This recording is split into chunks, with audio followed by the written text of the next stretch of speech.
I'm Hira. And I am Zoe the Monster.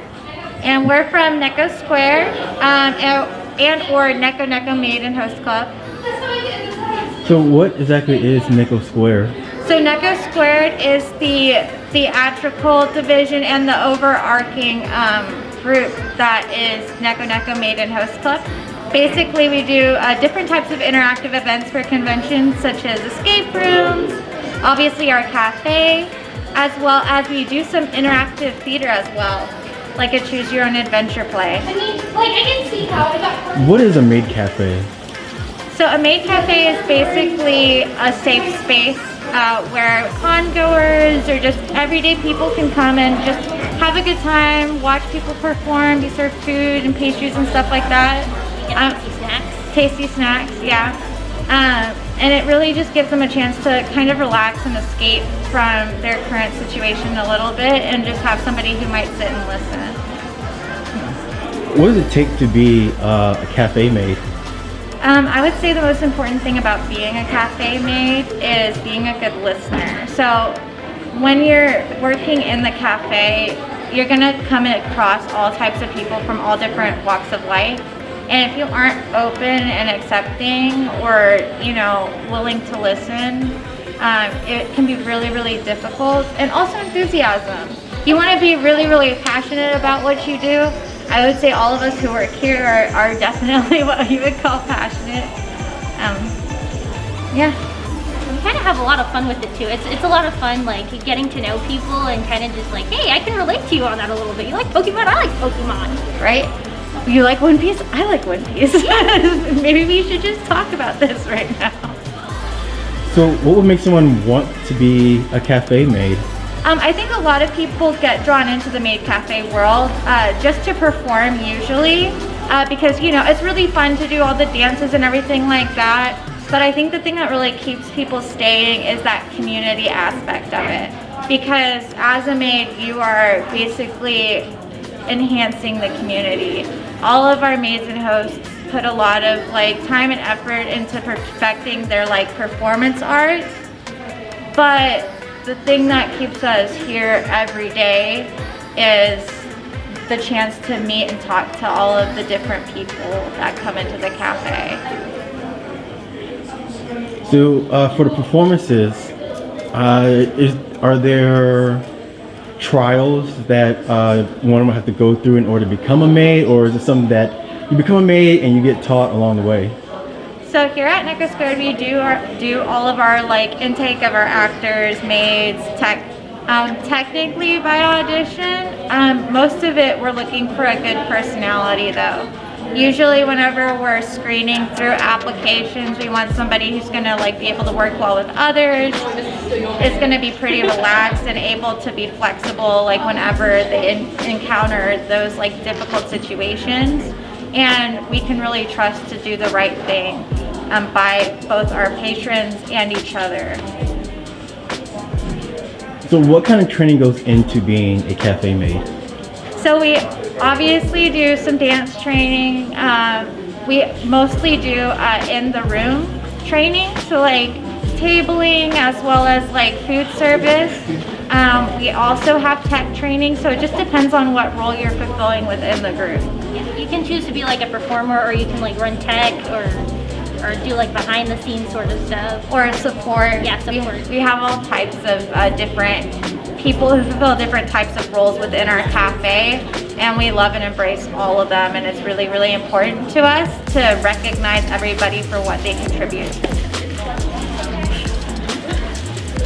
So for performers, obviously J-pop and the like plays an important part in that. Are there certain dances that they will probably need to know, or is this something that Neko Square that comes up on their own? Like, do you have your own choreographer, or do you already know how to dance? We have like certain character dances. Like we can learn like as many dances as as well as they're like if they're appropriate, of course, because we're family friendly. But we do like have signature dances like Mune Mune Kyun. That's like a whole cafe thing. Like we all have to know that one because it's the Neko dance. It's a Neko dance. Yeah. But we also do have individual choreographers within the group. Like I do some choreography and stuff like that. and we very much encourage our performers to seek out other performances outside of our recommended. We do encourage our performers to basically seek out and try dances outside of our recommended and required performances and learning materials. So we really like to encourage our performers to be creative and stuff like that. So we actually have a performer that's in there right now that actually does a little bit of flow arts. So yeah, we've been encouraging them to do that, and they actually got the chance to go up and perform yesterday with some of that stuff, and that was really exciting. And we have like dance duets and stuff like that too that are like very fun. For the duets, is it something that Neko Square comes up with? Like, we're gonna partner with these people, or do you have the choice to choose that, hey, I wanna dance with this person? No, duets are always on the basis of the performers. So the performers can get together and go, you know, I want to be able to do this dance. Does someone want to do it with me? And then somebody can volunteer. Yeah, I want to do that one. I'll do this part if you do that part. Especially since we're so spread out across the country and duets, it's really, really important to be kind of on the same page and get the chance to practice together beforehand. You want those people to usually be in the same area or at least corresponding regularly. And if you don't like your dance partner, or you don't like know your dance partner as well as you might think you do, sometimes that can be a little bit difficult. So we really encourage our performers to like join together randomly. But it's resulted in a lot of really fun team ups. And we have done like dances where so many of us learned it that we did like kind of kaleidoscope through like who was performing with who, and we rotated, and it was a lot of fun. So when it comes to choreography and practices, is that on a free time, or are you all called in at certain times and like, hey, we have a show in a couple of months and you have a set schedule where you practice, or is it more like you all become friends and you get together and you practice when you can? Well, with Neko, all of us do have our regular life jobs, so it can be really, really hard to coordinate. And I would never want to request somebody who lives, like, say, all the way in Houston to have to make a mandatory dance practice all the way in Dallas or something like that, or have people in Oklahoma have to drive down. So it's very much on your free time that you're expected to learn these things normally and, like, pursue it in your own time. But because most of the people who come into it because they have a performance background, typically we're all in that personality type that's going to do it anyways. So I know that I personally am always on YouTube and I'm like, oh, I really like this song, I'm gonna choreograph a dance to this, or oh, I really like this dance that somebody came up with. So and so, will you learn this dance with me, please? I really, really need to do this. I'm sorry, go ahead. I know, this is kind of how a lot of it is. You're just like, oh, let's do this one. Sounds like fun, wants to do it. Yeah, me too. Yeah, basically. So what are the age limits for joining Neko Square? As of your first show with Neko Square, you always need to be 17 at least. Some shows you need to be at least 18, some you need to be at least 21. So it just depends on the con, the state. We don't want any minors to ever be unattended. So it's really, really important to us that you are of a legal age where you can be by yourself and aren't going to potentially have any issues if something crazy does happen. So how long does it take from when somebody applies and get accepted? How long will it be between getting accepted and starting a show at a con?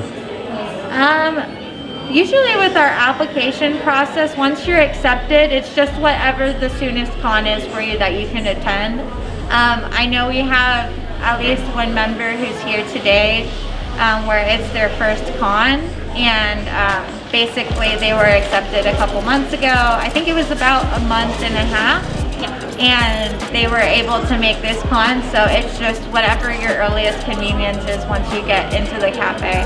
Once you're accepted, you're part of the group. thick or thin, as long as you're eligible to work that con, you can go. So for uniforms, do you make your own maid uniform, or is there like a pre-made Neko squared approved uniform? So with Neko, in the past we've always been really strong proponents of everybody has their own individual style, and we really want people to embrace that.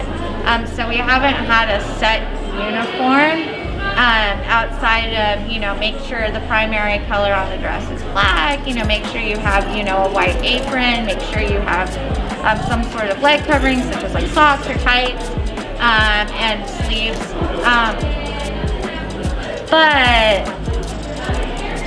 Well, I can't talk about that right now. It's a little bit of a secret, but you guys will know more about it later.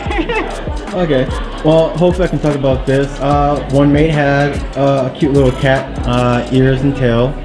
So just how free-flowing are the uniforms? Like, how much can you alter? You can alter as much as you want normally. Accessories are a free game.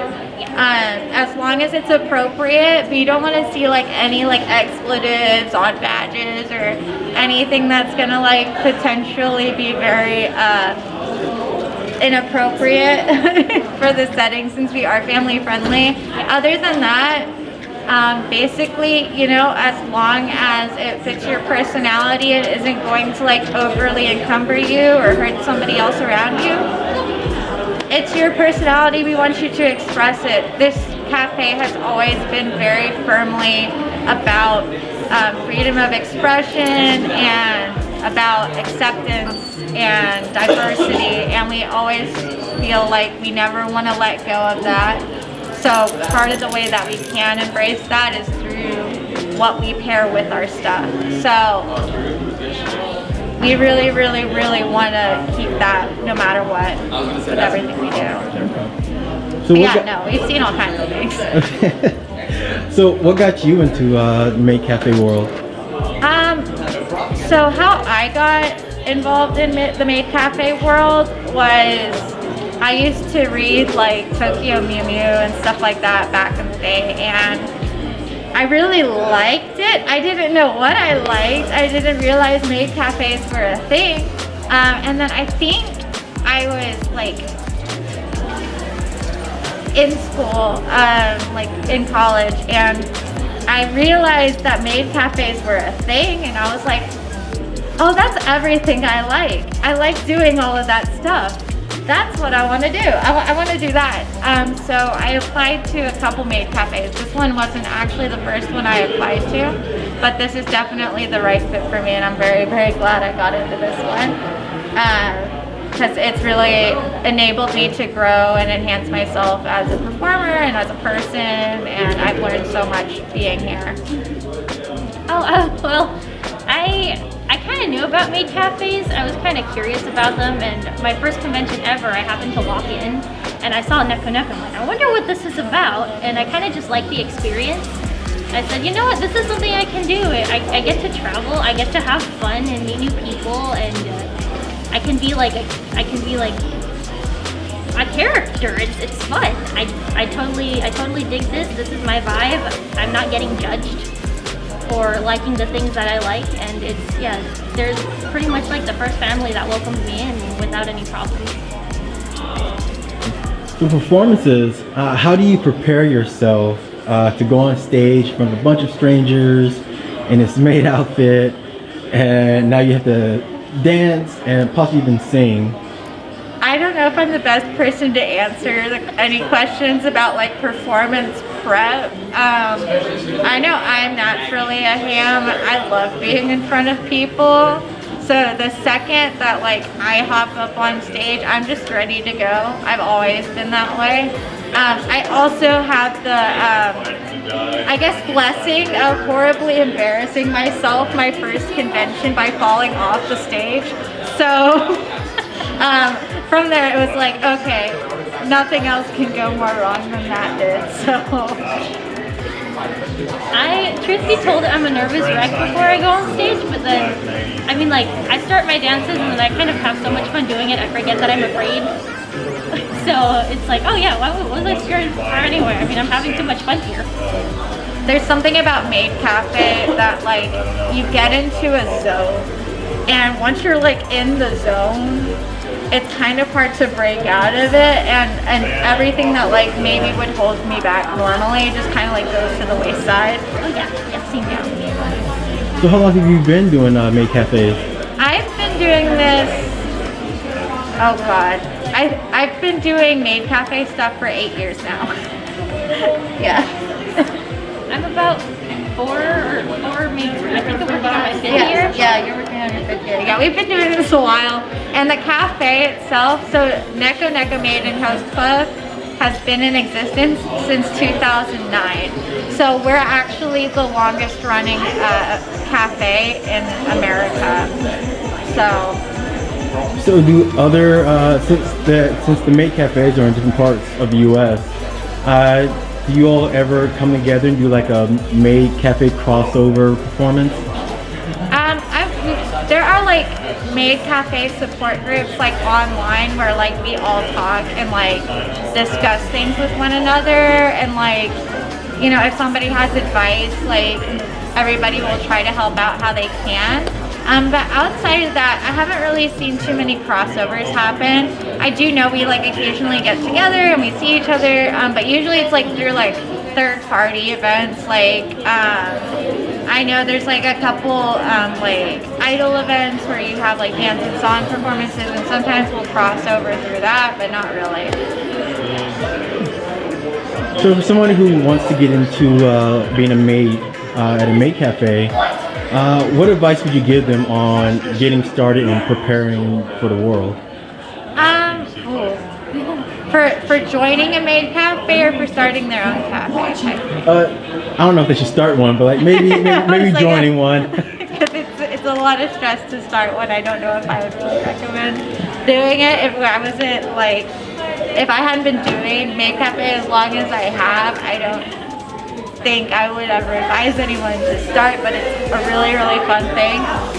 If you're prepping to be a maid, I just recommend, you know, A, find some dances that you really like, and B, really just embrace yourself. I think like one of the most important things with Maid Cafe, and definitely the thing I've learned the most throughout being a maid, is basically self-acceptance and loving myself, because you know, you could try to hide behind some mask of like, I don't know who this is, or I want to be this way or that way, but you know, as long as I'm myself, I can listen to customers better, I can, you know, perform to my utmost. I'm not trying to be something I'm not. And I really think that's something that I hope for every young person and every person out there, that they can just find self-acceptance and embrace who they are. Joining the cafe has really helped me let loose. I have like personality disorders, and I kind of embrace that by doing different characters, of course not at the same time. Like for example, now I'm like Zoe the monster, but like my most popular maid persona is Lullaby, so I'm kind of like the spooky twin. And yeah, everyone's cool with it, and they like different characters, and it's just kind of like let me open up a little bit and let me embrace my personality disorder without being judged. And it's such a wonderful environment. I highly recommend it. Yeah, definitely. So as someone who wants to join Neko Squared or Neko, how exactly can they get started with application? Okay, so for Neko Squared and Neko Maid Club, we actually run the same application through our website. We have little like cards that we have on our tables, like at events and stuff like that, with the link. But for the most part, you know, just get online, sign up, you know, show us who you are, let us know more about you, and that's how you can do it. Like, I honestly, the best way to get through that application process is to be 100% honest and to just genuinely be yourself. Because, you know, we could all try to be, I know there's this big like maid stereotype of like the moe maid or like the cutesy maid, or I'm gonna be the like tsundere maid, and we don't want that. We want you, because you are special, and that's what would make you a good fit for our cafe. So yeah, just be honest, be yourself, and just fill out the questions and send it our way, and we'll get back to you. So, strange question, but what about males? Are butlers allowed with Neko Squared? Oh yeah, 100%. Yeah, at Neko Squared, you can be a maid or host regardless of your gender or gender expression. Yeah. So it does not matter, you know, if you're female presenting, if you want to be a host, that's totally fine. If you're male presenting and want to be a maid, that's also totally fine. We embrace you no matter what your gender expression is, no matter what your preference is. If you want to be a maid, you can be a maid. If you want to be a host, you can be a host. And it does not matter, you know, male, female, other, everything. Non-discrimination representation. Represent. So, with 2022 now here, you have a long year ahead of you of cons and shows. So what are some of the conventions that people can find you and get to your table and ask you more questions about Neko Squared? Well, the best way to find out what cons we'll be at is to go sign up for our newsletter that we just started up. We're sending out information about like new shows that we have going on, because we do different theme shows for the Maid and Host Club sometimes, as well as we also do like escape rooms, spooky things like Lair of the Demoness or Yandere Escape in the past, and then we also do interactive plays and stuff like that. So if you want to know more about where we're going to be, you just got to follow us on our social media, on Instagram at Neko Squared, or on our Facebook page, Neko Maid and Host Club, or like I said, buy the newsletter. So yeah.